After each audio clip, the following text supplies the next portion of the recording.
Hey peeps, I just want you to know that you are you. I mean, you are you. You are your only you. You can detach from society, you can withdraw, you can push your opinions on people, you can try to accept others' opinions as your own. You can choose not to hunt for the answers. You can choose to decide what answers are right and put them down in a book and say this is what life's about. Everyone has their own choice, and you are free to choose whatever you want to do.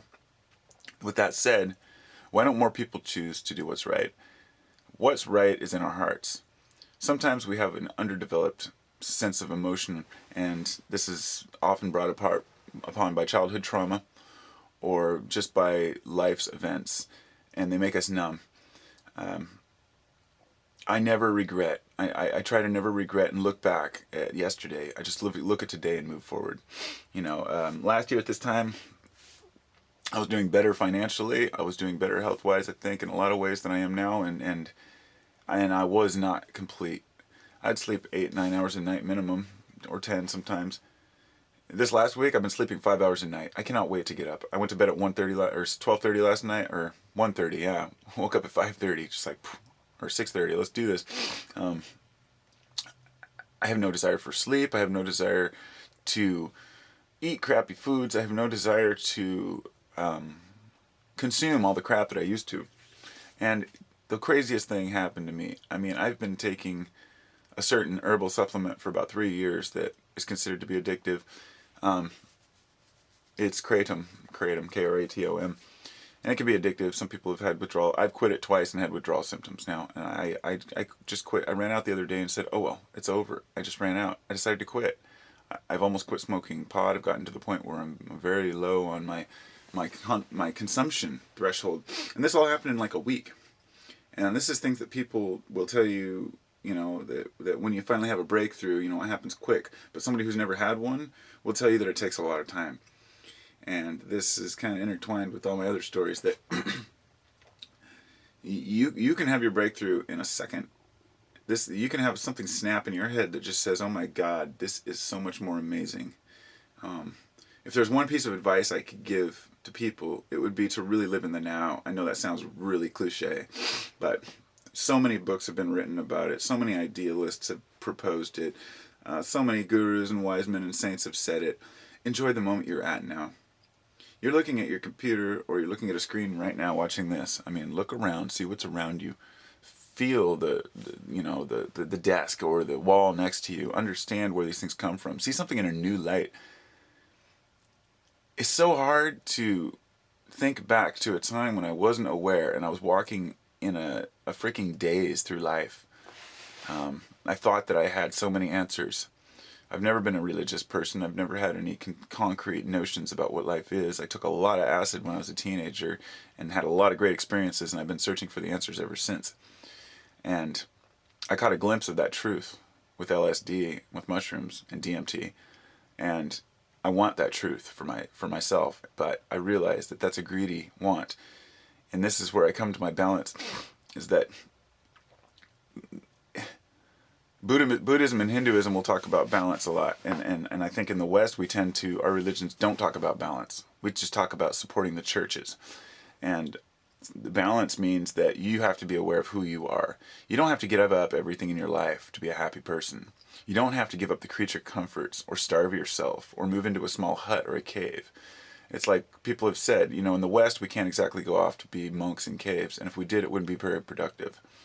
One thing to keep in mind when you're analyzing life and something you're doing is to ask yourself, if everyone did this, how would it affect the world? And I think that's a really good way to look at things.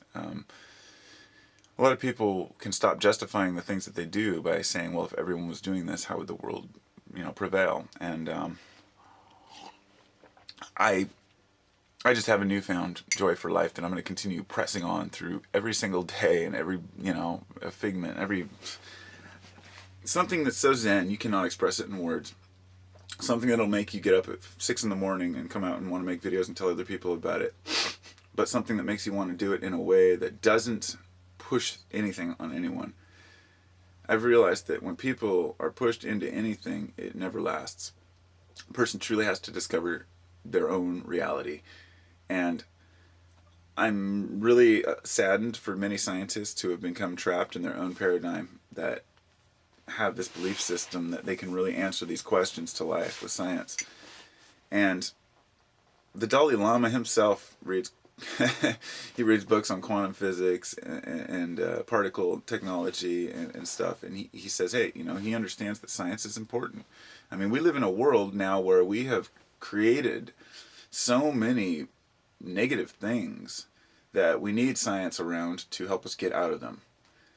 So religion can go ahead and keep dismissing science, and science can go ahead and keep dismissing religion. But until the two incorporate themselves into a bundle and people stop fearing the word God as a being, and people stop fearing religion as a church. Religion means nothing more than being in touch with one's higher self and showing it and acting upon it. A religion can be the way you live. If you live well and you treat others well, and that's your belief system, that's your religion. It's not something that someone else created. A religion is a way of being. So you can either follow someone else's way of being, or you can look at every other religion and say, okay, well, this is the way I want to be, and choose your own. So I hope everyone will choose their own path, and I hope that the paths will cross with mine, because I really, really love sharing things with people, and I really love hearing what other people have learned. And there aren't enough people out there who want to put this information out and share it with others, because a lot of folks who have had these realizations withdraw from society, stop buying into the junk and the garbage that they see around them, and they become, they end up becoming monks or living their lives in solitude. And in today's world, there's no room for that. We need people making a difference. So if you're the kind of person who knows the truth but won't speak it because you're afraid of being ridiculed, then maybe you don't know the truth. Because if you know the real truth, which is that there is no real truth, then you're willing to share it with everyone. Because I can't speak for anyone else, but the realizations I've had cannot be put to words. And I just hope everyone has the same ones.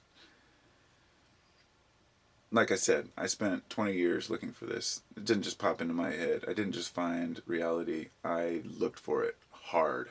I spent years, over half my life, looking for this reality. And I've just hit the threshold of it.